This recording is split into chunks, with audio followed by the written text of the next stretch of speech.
Hello darling, I'm Sarah with Ladybird Poppy, and I've had my business for 5 years now, but I've been in the floral industry for 15. So I've just had the opportunity to work at a lot of different flower shops, and I don't know, I just enjoy being able to teach just people, moms, friends, just how to design basic arrangements. So first off, what we'll start with is a lot of times I have a lot of different friends that will end up going to the grocery store and just buying like a $10 bouquet.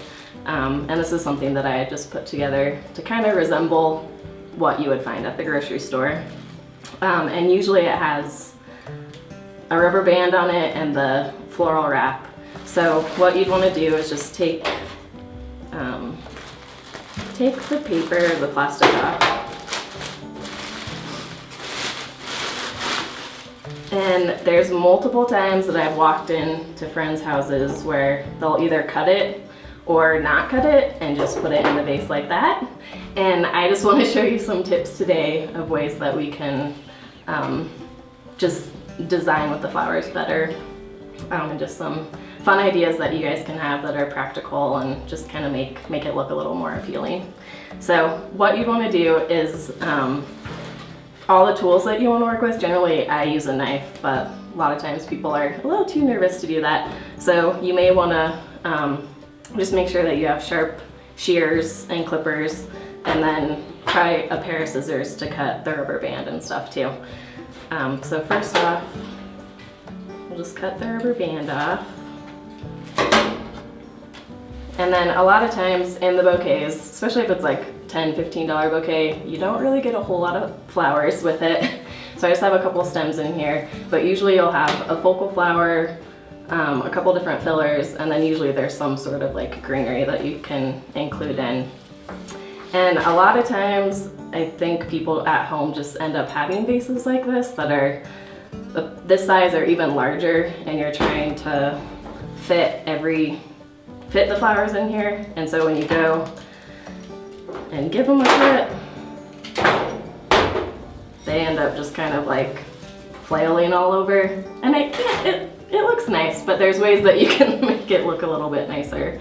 So what I'm gonna do is, if you end up, this is just a little vintage vase that I got at a thrift store, and it was probably like 50 cents to $1. So it's something fun that you can start working with. And so first off, we'll just take, this is just seeded eucalyptus. We'll take these greens, and you always want to cut the flowers at an angle so that it gets a nice sharp or diagonal edge, so that the floral has more surface area to absorb water, and that'll help it last longer. And then you also want to take off any of the lower leaves and foliage that's on the bottom that will be in the water, so it helps it to not get moldy as quick. And every time that you cut flowers, you want to give it a fresh cut and then just immediately stick it in water right away, just so that air bubbles don't get in. So I started with the piece of greenery here, the eucalyptus. Just, it gives it kind of a form of like a grid for you to be able to place other flowers into, and it just helps it hold it up better. And then usually, this is a sunflower, and I'll just use this as the focal flower. And a lot of times you'll want to put the flower at the base of the vase. The heaviest flower you'll want to bring down lower, so that it's like your eye is drawn towards it. And then sometimes too, it's kind of hard to figure out, well, do I just stick it in this tall, or how low do I cut it down? And you always want to make sure that the bottom of the stem is touching the bottom of the vase, just so that if it drinks water, it can easily absorb, and it won't run out of water. So again, you want to give it a nice angled cut. And something too that you can do is bringing the vase to the edge and kind of measuring, like, oh, need it about that tall. Just give it a fresh cut and stick it in the water right away.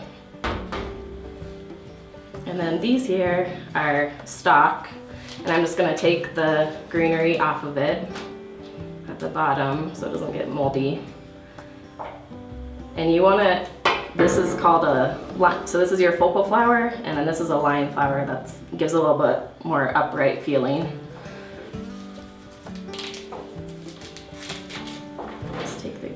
half here. And again, give it a nice angled cut. Stick that in there. And visually, sometimes bouquets end up not having odd numbers, but I think it's a little bit visually pleasing to have like 3 pieces of stock or three sunflowers or something, just to make your eye flow better in odd numbers. But something that's helpful too is with the line flowers, you want to make sure that they're like an inch or 2 apart from each other and not straight across, so it doesn't look like bunny ears. That'll help it just kind of fold together a little better. And then this is Lisianthus, which I don't know that you guys would actually ever have access to, but I just liked it because it's a nice contrast flower.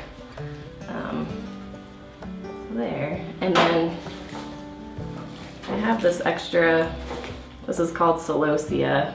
And something that's nice too, if you go to local florists too, they have more of a variety of different unique things that you can use and work with.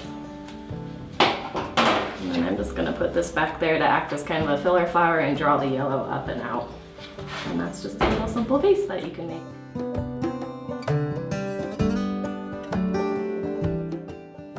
So the basics of floral design is you always have some sort of greenery, the focal flower, the line flower, and then some sort of filler flower.